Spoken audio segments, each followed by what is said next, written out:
INSTEP is an international collaborative project where students would share an online learning space looking at video case studies and working together to think about how they might further their physiotherapy practice. I was invited to take part because they were looking for someone to partner with the Turku University of Applied Sciences in Finland. So over the next few months we developed a series of video case studies, and we kept it very patient focused because obviously that's the bread and butter of what we do as physiotherapists.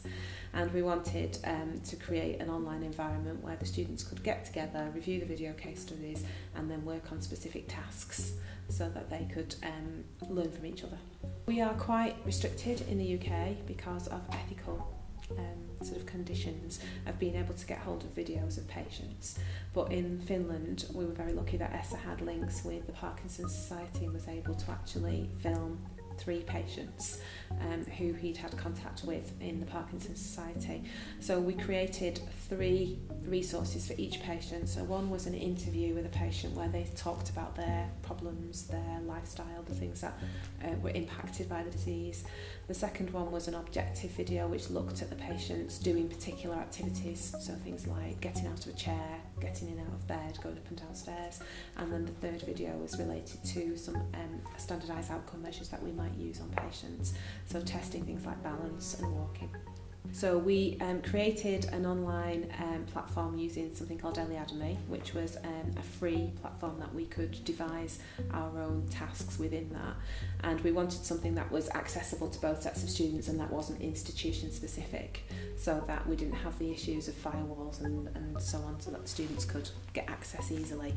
So we embedded the case studies within OneDrive and then put links to that onto the platform, and then we built tasks for each of the 4 collaborative sessions that the students did. So over a 2-week period they had 4 2-hour collaborations in small groups. There were 4 Finnish students and 4 UK students, and we had 3 groups in total. They were asked to review the video for one of the particular videos and watch a specific section of that video, and then they were asked to meet in the virtual classroom and discuss what they'd seen, talk about some of the problems that they'd witnessed, think about some of the things that they might do to help that patient, talk about treatments, talk about physiotherapy practice and what they might do going forward if that was their patient. I think there were clear benefits in terms of the students learning how to engage with people from a different country. So there were some communication issues because all the Finnish students had very, very good English language ability, but some of them were quite underconfident and obviously a little bit reticent to speak in front of native English speakers. So there were definitely, they had to modify their communication to try and draw the Finnish students in. So that was a real challenge for our students, but I think they benefited hugely from that because they learned to be able to collaborate in that way.